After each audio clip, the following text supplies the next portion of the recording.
नमस्कार दोस्तों। बस यूं ही बैठे हुए आदमी स्मृतियों के साथ खेलता रहता है। याद आ रहा है मुझे जब मैं 96 में बॉम्बे पहुंचा रीवा से। तो यूँ तो जैसे सबकी ज़िंदगी में स्ट्रगल होता है, हमारी ज़िंदगी में स्ट्रगल था। हम भी जाते थे, फ़ोटो बांटते थे, लोगों से मिलते थे, रेफरेंस ढूंढते थे। लेकिन एक थिएटर वाले के लिए सिर्फ यही तो होता नहीं, उससे तो अंदर एक खदबदाहट सी बनी रहती है और कुछ कुछ होता रहता है। तो इस कुछ कुछ होने में और एकदम से जाते ही आपको काम भी नहीं मिलता है। तो पृथ्वी थिएटर में बैठने लगा। वहाँ सत्यदेव दुबे जी ओपन वर्कशॉप किया करते थे। तो वही हिदायत सामी साहब थे और ये 2 पेज का एक जो खर्रा एक दे देते थे, एक डायलॉग, और उसको सब वही देते थे एक जैसा, और याद करो सुनाओ, याद करो सुनाओ, हिदायत भाई को सुनाओ, फिर दुबे जी तक पहुँचो। ये एक प्रोसेस था और वहाँ बैठते थे, लोगों से मुलाकातें होती थी। ये उस माहौल में रचने बसने का और पृथ्वी थिएटर जैसे लेजेंडरी जगह में बैठने का एहसास बहुत बड़ा था। लेकिन इससे भी काम कैसे चलता, ये सब तो मतलब ये है कि एक प्रोसेस है। आप जब तक करते रहें, ये लगा कुछ करना चाहिए। उसी दौरान एक सुरेंद्रराजन जी के यहाँ मिलने गया, तो वहाँ पर नरेश जी के पास जो कैमरामैन है, बहुत बड़े कैमरामैन, FTI से ट्रेंड है, वहाँ मुलाकात हुई। तो वहाँ यशपाल भाई मिले, शैलेंद्र गौड़ मिले, जितेंद्र श्रीमाली मिले, काफ़ी सारे लोग बने। और यहीं बातचीत में ही, चर्चा में जो है, तो शैलेंद्र भाई ने सिद्धार्थ घोड़के जी का नंबर दिया और वो थिएटर एक प्ले करने वाले थे। उनसे बात हुई। ये 2-3 महीना गुजर गया था और ये 97 आ गया था, मतलब चौथा महीना था हाँ। और उनसे बात हुई तो उन्होंने बोला हाँ, एक जो है तो हिंदी जो स्पर्धा हो रही है और PL देश उनका महज क्या सेवंती जित्तिया है, प्रहलाद जाधव का नाटक सेवंती जित्तिया है, और वो नाटक तैयार कर रहे थे। उसके करने के लिए उसमें मुकुल नाग कर रहे थे लीड, और एक संदीप थे और एक मैं, 3 लोग थे उसमें। मैं एक कांस्टेबल का कैरेक्टर 3rd लीड था, कर रहा था, और उसके लिए उन्हें चाहिए था। तो मैंने कहा ये तो बड़ा अच्छा मौका है। सिद्धार्थ घोड़के जी नसीर साहब के साथ NST किए हुए हैं, बहुत ही उम्दा और बहुत ही प्यारे इंसान हैं। वो प्ले किया, रिहर्सल के लिए चन्नी रोड जाने लगे और चन्नी रोड में ही बाद में फिर वहाँ साहित्य सदन में उस प्ले हुआ। और प्ले के लिए दिक्कत ये हुई कि मतलब वहाँ तो NSD के जो अभी रहे हैं वामन केंद्रे जी, वो जज थे उसमें, और भी जज थे, लेकिन वामन केंद्रे जी का याद है मुझे। जो हमारे साथ जमदागड़े साहब थे, जो एक ठेकेदार का और जो कैरेक्टर कर रहे थे, चोर का कैरेक्टर जो कर रहे थे, वो रात भर शूटिंग करके आए थे और वो कोई रिहर्सल, जो ग्रैंड रिहर्सल जैसी कोई चीज़ नहीं हुई थी, और दुर्योग देखिए कि वो ब्लैकआउट हो गए। अब मतलब ऐसी स्थिति थी कि काटो तो खून नहीं। मुकुल नाग मतलब इतने लंबे लंबे डायलॉग्स पूरे, और मैं उनका सपोर्टिंग। अब अक्सर होता है कि एक जो आर्टिस्ट होता है थिएटर वाला, वो दूसरे डायलॉग्स भी याद ही कमोबेश, मतलब क्यू के चक्कर में सारे कुछ याद कर रहा होता है, उसके दिमाग में होता है, वो ब्लैकआउट हो गया। लेकिन बहुत सारी क्यूज जो है मुकुल नाग की, वो उन साहब बैन के क्यू से ही, लाइन से ही जुड़ती थी। अब जब जैसे समझ में आया कि ये तो गड़बड़ हो गया मामला, ये डायलॉग एकदम से ब्लैकआउट हो गया, वो बंदा कुछ नहीं कर पाए। और सुदास जी की जो चहलकदमी थी, जो विंग्स में, वो साफ नजर आ रही थी, उनकी धड़कें नजर आ रही थी। अब जैसे तैसे फिर कैसे हुआ क्या हुआ, लेकिन यही हुआ था कि हम कभी मुकुल नाग समझते थे, कभी मैं समझता था, उनको उनके मूव्स मिले जाते थे, उनकी लाइंस बोलते थे कि अच्छा तुम यहाँ बैठकर अब तुम ये बोलोगे, तुम्हें ये मतलब अब यहाँ ये कहोगे, मतलब उसकी लाइंस हम लोग नरेट करते करते कैसे कैसे करके उस नाटक को, जो 1.5 घंटे का नाटक था, वो तकरीबन 1 घंटे में खत्म हो गया। हालांकि ये नाटक मतलब जो पूरी स्क्रिप्ट जानता है तो वही समझ पाएगा, बावजूद इसके थोड़ा बहुत तो जजेस समझ ही जाते हैं, और वो नाटक हो गया जैसे तैसे, और एक इज्जत सी बची।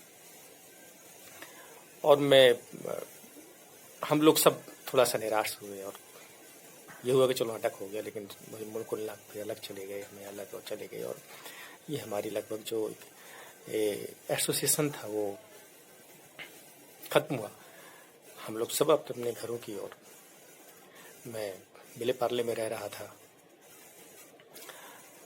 और दिल में थोड़ा सा खला थी यार कि मतलब बताओ, मतलब बॉम्बे में एक पहला नाटक किया, उस तरीके से ये किसी और की गलती की सज़ा हम लोग कैसे भुगत रहे हैं।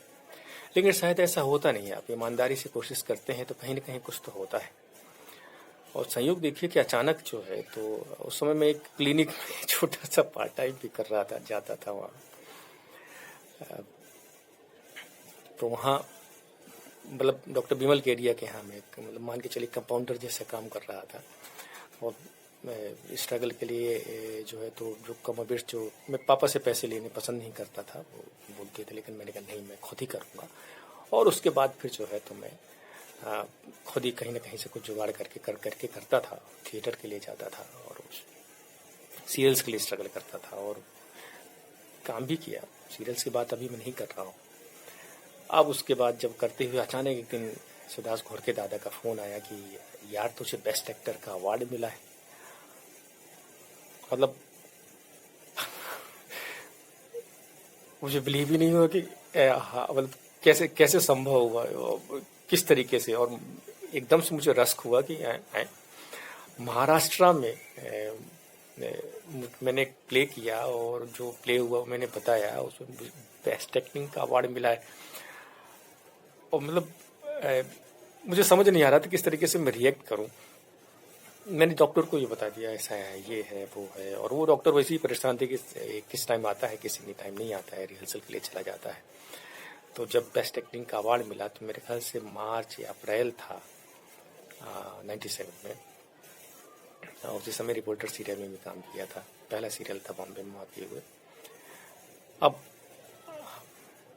उन्होंने जो है तो लगभग धीरे धीरे समझ लिया कि आलोक आप जो है तो आप जो करने आए हैं वही करें, और समय नहीं दे पा रहे हैं तो आप, मुझे भी मैं बिल्कुल जोश बताया कि जो करने आए हैं वही करने आए थिएटर में, मतलब ऐसे हुआ है। और उसी दौरान फिर सबरंग जो है तो पत्रिका थी जैसा सत्य के, उसमें थोड़ा सा मेरे बारे में छपा, और लगभग देश के कमोबेश सारे पेपर्स में ये खबर फ्लैश हुई। रीवा आया, रीवा में भी जो है तो सारे पेपर्स में फ्लैश हुई, और अद्भुत आनंद था। और उसके बाद फिर मैंने बहुत थैंक यू बोला, दादा को थैंक यू बोला कि देखिए आपकी एक ये मेहनत थी कि हम लोग वो सब मंच में कर सके।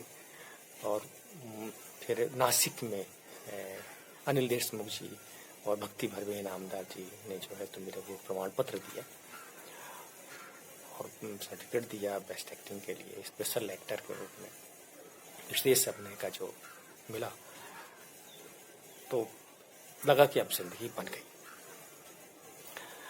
हालांकि होता यह है कि आपको जब आप बड़े शहर में दूसरे शहर में जाते हैं तो एक संपर्क बनता है, और एक कॉन्फिडेंस लेवल जो होता है वो आपका स्थानीय लेवल पर बनना बहुत ज़रूरी है, एक संपर्क बनना बहुत ज़रूरी है। तो उसके बाद लगा कि हाँ ठीक है। और उसके बाद तो फिर ये हुआ कि एक हर साल या हर दूसरे साल नाटक करने की ये कहीं ना कहीं में ढूंढता रहता है, कहाँ नाटक करें। और क्योंकि हर समय तो हर रोज़ आप काम नहीं कर सकते ना, हर रोज़ आपको काम मिलता है, धीरे धीरे मिलने लगता है, तो आप उसमें परेशान होते हैं, उसमें बिजी हो जाते हैं। लेकिन बावजूद करते हुए भी थिएटर वाले को लगता है कि यार मतलब तो क्या होता है कि आप जब कैमरे के सामने कर रहे होते हैं तो उस समय आप करते हैं, कट में इमोशंस आते हैं, वो मास्टर अलग होता है, और उसके बाद मिड अलग होता है, क्लोज अलग होता है, वही सी इमोशंस के साथ में उन लाइंस को बोलना। अब कई बार थिएटर वाला क्या करता है कि वो मास्टर में ही सारा को छोड़ लेता है। मेरे साथ भी हुआ, लोगों के साथ होता है कि वो मास्टर लगा होता है, वो क्लोज वोज नहीं होता और सारे लोग होते हैं, वो भी उसमें सारा उड़ेल डालता है और डायरेक्टर समझ रहा होता है भाई नाटक वाला है, वो देखो थोड़ा सा चीखेगा चिल्लाएगा और सारे इमोशंस उड़ेल देगा।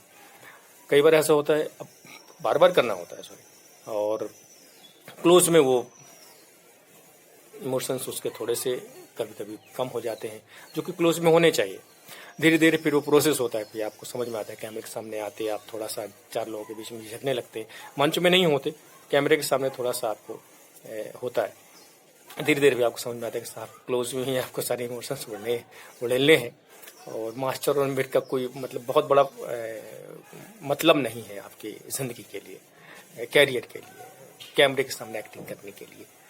तो वो समझते समझाते उसके बाद फिर ये हुआ कि ये कर रहे हैं काफ़ी सारे सीरियल्स में धीरे धीरे काम करने लगे और ये हुआ कि नाटक मतलब बस किया जाए, कैसे किया जाए। तो उसके बाद फिर अब आगे बढ़े, अभी हुआ कि अब किया जाए। तो फिर मुझे अब तारीखें और सन बहुत ज़्यादा नहीं, थोड़ा बहुत याद है कि फिर शैलेंद्र गौड़ और हम लोगों ने साथ में एक नाटक किया घरौंदा, डॉक्टर शंकर शेष का लिखा हुआ था और उसमें बड़े बाबू का रोल किया और उसमें नारायणी शास्त्री थे, अनूप उपाध्याय जो लापतागंज में मामा का रोल कर रहे थे, डेविड अंकल का इसमें भाभी जी में कर रहे हैं। उसके राइटर हम लोग की टीम में थे, मनोज संतोषी, चन्नी रोड हम लोग रिहर्सल करने जाते थे और विवेक थे, अश्विनी चांदोक थे, और ये हम सब लोग की एक टीम थी और ये हुआ कि इसको हम आगे बढ़ाएंगे किया। और सौभाग्य मानिए कि मतलब बैक स्टेज तो हम लोग ही कर रहे थे, मैं स्टेज मैनेजर के रूप में था और एक्टिंग भी कर ही रहे थे सब लोग। और जो भी हुआ नाटक बहुत खूबसूरत हुआ, बहुत अच्छा हुआ और मालूम नहीं कैसे किस तरीके से, मुझे मालूम नहीं है कि मतलब फर्स्ट एंट्री हुई मेरी कुछ नहीं तो एग्जिट में तालियां बजी और सेकंड टाइम जब मेरी एंट्री हुई तो एंट्री में ही तालियां बजा दी। बच्चे काफ़ी थे शायद और मालूम नहीं क्या किया कैसे किया, मुझे कुछ याद नहीं है, लेकिन हाँ ये मेरे लिए बहुत बड़े सबाब की बात है और बहुत बड़ी दुआ की बात है कि एंट्री में ही तालियां बजी, क्लैपिंग हुई और एग्जिट में तो बजी ही बजी।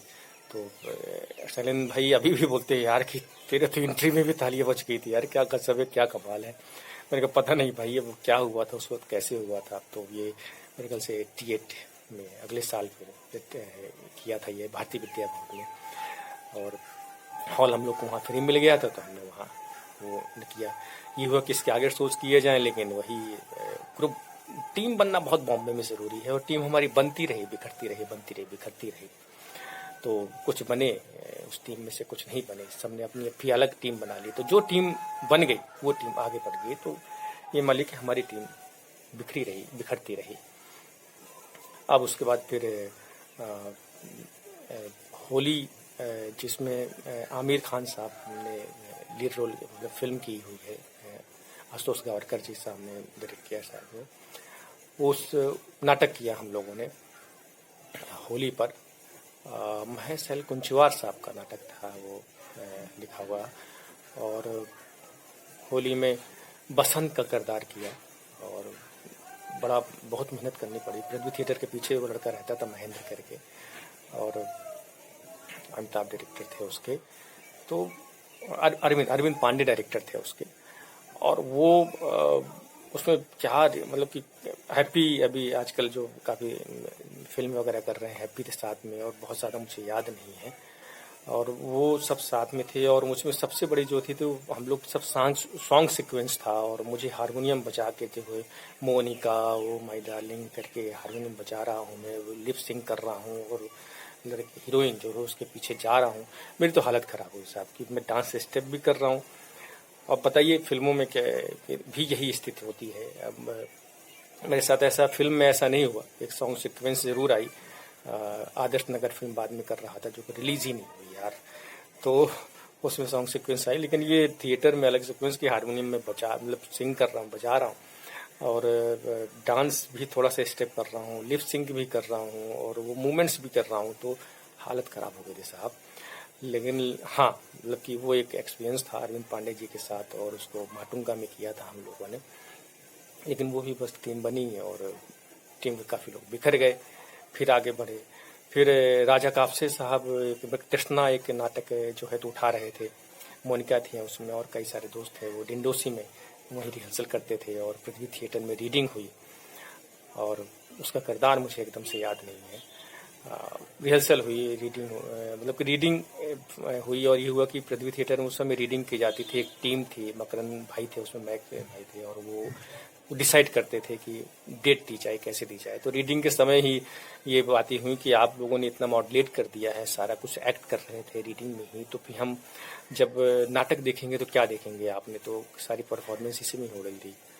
और राजा काप से जवाब देते रहे वो डायरेक्टर थे, और लेकिन बात बनी नहीं, उसकी डेट मिली नहीं। और वहीं उसी समय उनके टीम के संजीव रजत थे, तो बच्चों वाला एक नाटक हम लोगों ने किया, बैक स्टेज पूरा हमने किया। और फ्रंट में अपने रीवा के एक लड़का था सुरेश दुबे, वो आया था उस समय, काफ़ी जो हेल्प मुझसे हो सकती थी करता था। पृथ्वी थिएटर में बोलता था जाओ बैठो, मैं भी बैठता था, और जो भी अपनी तरफ से हुआ वो डिटेल यहाँ जानकारी देने की, मतलब कि वो चर्चा नहीं, बस हाँ कि वो उसमें रोल कर रहा था, रोल किया, और वो हम लोगों ने किया। और बच्चों की एक विंग अलग थी मैक सर की, तो उस थिएटर वाले ग्रुप में विनोद थे, काफ़ी मुरारी बाकी सारे लोग जो थे टीम के, भूपेश भूपी, तो वो करे। और ये हुआ कि अब कोई और प्ले किया जाएगा, लेकिन वहीं पर वो स्थगित हो गया, मतलब उतना ही रहा मामला बच्चों वाले में। फिर आगे बढ़े मामले। हाँ, लेकिन राजा काप से यहाँ जब प्ले कर रहे थे तो मोनिका जी ने सागर सरहदी साहब का डिटेल दिया कि सागर साहब के यहाँ जो है तो प्ले कर रहे हैं वो, जो बाजार फिल्म वाले। तो साहब लगा कि दिल में बस अब बड़ी जो है तो जबरदस्त उछालें मारने लगी कि साहब सागर सरहदी साहब के पास, और सागर सरहदी के पास पहुँचे। और राज दरबार जो नाटक कर रहे थे, MP सिंह, महेंद्र प्रताप सिंह जी उसको डायरेक्ट कर रहे थे, और वहाँ नवाज भाई भी आते थे, उन्होंने भी उसके लिए जो मैंने किसान राम लखन का जो जिस पर बेस था पूरा नाटक, वो मैंने किया। वहाँ काफ़ी सारी टीम बनी, उस टीम के अरुण शेखर है, रूमा रजनी है, कई सारे लोग डायरेक्ट अभी तक कांटेक्ट में हैं। संदीप जी मुखर्जी जी, उन्होंने जो म्यूज़िक दिया, तो काफ़ी सारे लोग सुदीप जो है उस टीम के अभी तक भी कांटेक्ट में हैं। और वो नाटक हुआ, बहुत सारे दो झंझावात हुए, लेकिन उस करेक्टर में मुझे कास्ट किया गया और लगा कि बस जिंदगी बन गई। और लगभग दर्जन 3-4 साल, दर्जन 1.5 दर्जन तो उसके सोच किए होंगे, बॉम्बे में, नागपुर में, आसपास बॉम्बे के कई जगह किया। और कई सारे प्रोड्यूसर से मुझे कमिट किया कि आपको ज़रूर लेंगे, हालांकि वो कमिटमेंट पूरा नहीं हो पाया। कमिटमेंट पूरा होता तो कमाल की बात थी, अलग बात थी। लेकिन हाँ, उस कैरेक्टर ने मुझे एक बॉम्बे में, पूरे बॉम्बे में एक अलग एक पहचान दी है। और एक लीड कैरेक्टर जब आप करते हैं और में डायलॉग बोलते हैं और लोग समझ में आते हैं, एक रेंज समझ में आती है, तो उस कैरेक्टर ने मुझे एक और लगा कि हाँ, ये बहुत बढ़िया ज़बरदस्त जो है तो काम हुआ। तो उस नाटक को करते संतुष्टि ही मिली। और फारूक शेख साहब भी आए थे उसके शो देखने के लिए, और लोग संजू त्यागी जो है तो वो तो ऐसी लाइन बोली कि मुझे याद है, तो मैं बता रहा हूँ, हालांकि वो मैं उसको सही नहीं मानता, इत्तेफाक नहीं करता हूँ, ना रख सकता हूँ कि उसके लिए बोला कि भाई ये नसीर साहब भी ये रोल करते तो शायद वो नहीं कर पाते इस खांचे में। उस समय बहुत काफ़ी दुबला पतला था, तो अभी भी इतना मोटा नहीं हूँ मैं, पतला ही हूँ, लेकिन उस समय काफ़ी था, तो सूखा चेहरा था। तो बोले कि नसीर साहब भी शायद ऐसा रोल नहीं पाते, एक हर एक के लिए एक रोल फिक्स होता है, तो ये रोल आलू का आपके लिए शुक्ला जी, और आपने बड़ा अच्छा किया है। हालांकि वो बड़ा अच्छा मेरी फिल्मी कैरियर में वो नहीं हो पाया, उतना नहीं हो पाया, काम मैंने किया, काफ़ी किया। और वो करते हुए काफ़ी सारे सोच करते हुए फिर जब सागर साहब ने फिल्म बनाई 64, जो आज तक रिलीज़ नहीं हुई, और अभी हाल ही शायद पिछले साल ही रोज ने खरीदी डिजिटल के लिए, नवाजुद्दीन सिद्दीकी को उसमें लीड कैरेक्टर में लिया। वो हालांकि वो मुझे लेना था, मुझे मेरी ही बात थी पहले, लेकिन न मालूम क्या हुआ, संजीव तिवारी जो ग्रुप में आए थे और उनकी बात इस तरह कदर, वो सही गलत की तो बात की बात है, लेकिन सुनने लगे कि वो सारी जो पुराने लोग थे उनकी जो है तो कास्टिंग नहीं की। सागर साहब ने कुछ छोटे छोटे रोल के लिए पूछा, और तो नेचुरली जब हम लीड कैरेक्टर के लिए कंसीडर हैं या कंसीडर किया जाना चाहिए, तो जब तो कौन, किसी ने भी हम जैसे लोगों ने, जो पुराने लोग थे, किसी ने भी उस फिल्म में काम नहीं किया, मना कर दिया, इनकार कर दिया, मतलब पूरा ग्रुप टूट गया। और उसमें एक परवीना करके हैं, वो तो इतनी दुखी हुई कि वो अजमेर साहब में चादर तक चढ़ा आई कि ये फिल्म कभी रिलीज नहीं हो। इन्होंने इस तरीके से दिल तोड़ा उस समय। वो शायद समझ नहीं आया उनको, लेकिन हाँ हुआ। और नाटक की भी 2 टीमें बन गई थी, फिर दूसरी टीम ने भी किया था, फिर घोसीकर ने उसको डायरेक्ट किया था। तो बहरहाल एक ऑन गोइंग जो फिल्मी पॉलिटिक्स होती है वो भी थिएटर की, वो सब चलती रही। लेकिन हाँ, वो प्ले किया। उसके बाद फिर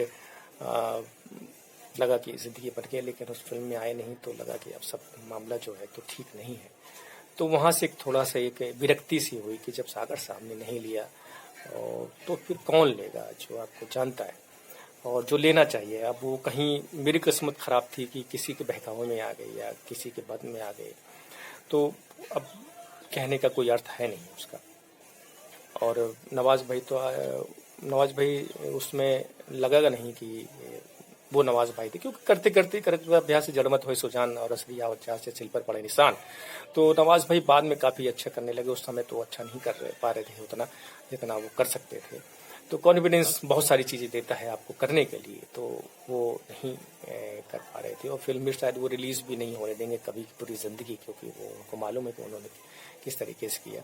लेकिन मेरे लिए उस फिल्म के लिए सबसे अच्छी बात थी कि जब वो ट्रायल शो हुआ, जो मैंने अवॉइड किया, मैं दिल से बड़ा खफा था कि आप जिस फिल्म में लीड करना चाहते हैं उसका ट्रायल शो देखने क्यों चाहेंगे। तो लेकिन रूमा रजनी जो एक्ट्रेस थी हमारे साथ राज दरबार में, वो देखने गई हैं। उन्होंने एक ही चीज़ बोली जब पूरी फिल्म देख ली, सागर साहब आलोक होता तो बहुत अच्छे करते हो, अच्छा काम करते। और सागर साहब ने बोला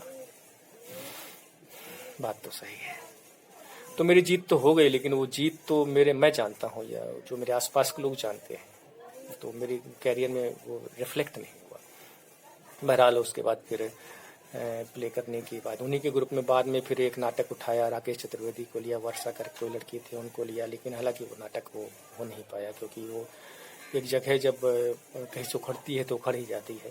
हालांकि रिहर्सल किया 10 दिन तक किया, लेकिन वो एज ए डायरेक्टर उसमें वो नहीं हुआ। फिर मेरा ख्वाब नाटक था, वहाँ पढ़ा मैंने, पृथ्वी में किया प्लेटफॉर्म में, और मेरा लिखा हुआ जो नाटक था वो करने की कोशिश की, लेकिन उसके डेट नहीं मिली, तो वो भी हो गया। फिर संजय सुबंकर के साथ कबीरा खड़ा बाजार में जो है तो कबीर के कैरेक्टर को तैयार किया, और राम अवाना उन्होंने भी तैयार किया, और बस सेकंड कास्ट में हुआ। और ये हुआ कि सेकंड शो मुझे करना है, और पूरी तरह से तैयारी हो गई। तो ग्रैंड रिहर्सल मतलब सारा कुछ तैयार हो गया कि बस हो गया, करना है। और राम ने पहला किया, और उसके बाद सेकंड शो के लिए संजय सुबंकर ने फिर न मालूम किस कारणों से कैसे वो तो वो उन्होंने मुझे नहीं बताया। अब वो किस मूड में थे वो वही जानते थे। फिर इसी दौरान जो है तो सन ठीक से याद नहीं आ रहा, लेकिन ये है कि राकेश साहू जी के साथ जो है तो विट्ठल आला रे नाटक की रीडिंग हुई, DN नगर जाते थे, रिहर्सल भी हो गई। और मेरे ख्याल से 10 दिन तक रिहर्सल हुई है। उसके बाद फिर वो राकेश जी को कहीं जाना था, उनकी तकलीफ में कुछ परेशानी थी जो एग्जैक्ट मुझे याद नहीं है। उस नाटक की तैयारी होते होते भी जो है तो 10 दिन मतलब हम लोगों ने रिहर्सल की। प्रकाश भरद्वाज भी थे उसमें, और बस उन्हीं भर का याद है। और लगा कि यार बताओ यार, नाटक कर रहे थे और तैयारी भी की होगी, लेकिन नहीं हुई।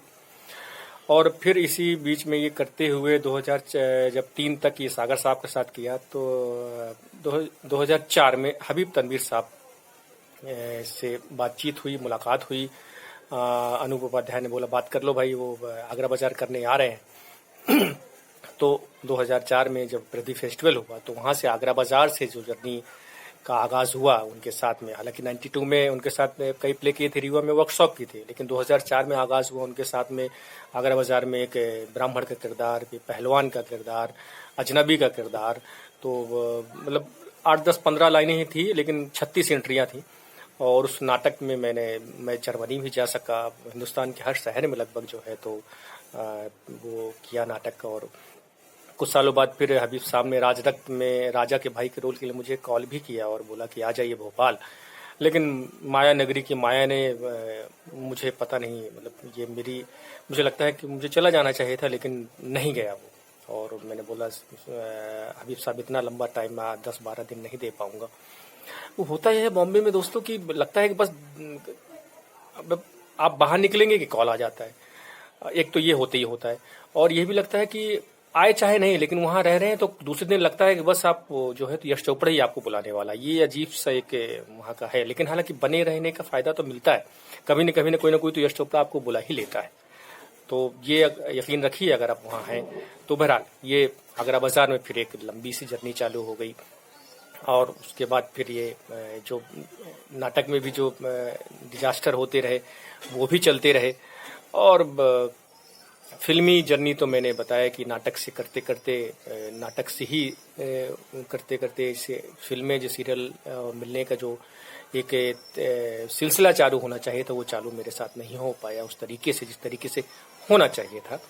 तो सागर साहब के साथ जो फिल्म थी वो नहीं हो पाई। उसके बाद मैं आगरा इसमें ये पहली फिल्म में काम किया, लेकिन वो भी बहुत ज़्यादा काम नहीं कर सकी। और डरना ज़रूरी है वो भी बहुत ज़्यादा काम नहीं कर सकी। तो ये सारी फिल्मी जर्नी करते करते और सीरियल से ढेर सारे करते हुए ये नाटक की जर्नी मेरी वहाँ रही। जो जब मैं दिल्ली में आया तो दिल्ली में वो जर्नी जो है तो फिर रंजीत कपूर साहब के प्ले से जो है तो एक घोड़ा 6 सवार से शुरुआत हुई।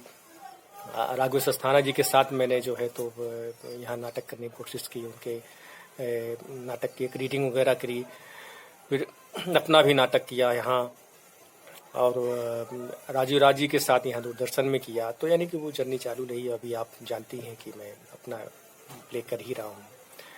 तो बॉम्बे की जर्नी के बारे में बातचीत थी। एक इंसिडेंट मैं आपको बताना चाहूँगा आगरा बाजार के समय का, मसल्स रिहर्सल जिसे बोलते हैं। ये आपके लिए भी फ़ायदेमंद रहेगा और मैंने किया भी है और भुगता भी है। और सागर साहब मतलब हबीब तनवीर साहब के ज़िंदगी का किस्सा है कि जब वो बॉम्बे गए 1946 के आसपास। और फिर ये जो है जब वो गए सन एग्जैक्ट में एकदम से नहीं बताऊंगा, ये हो सकता है आगे पीछे हो।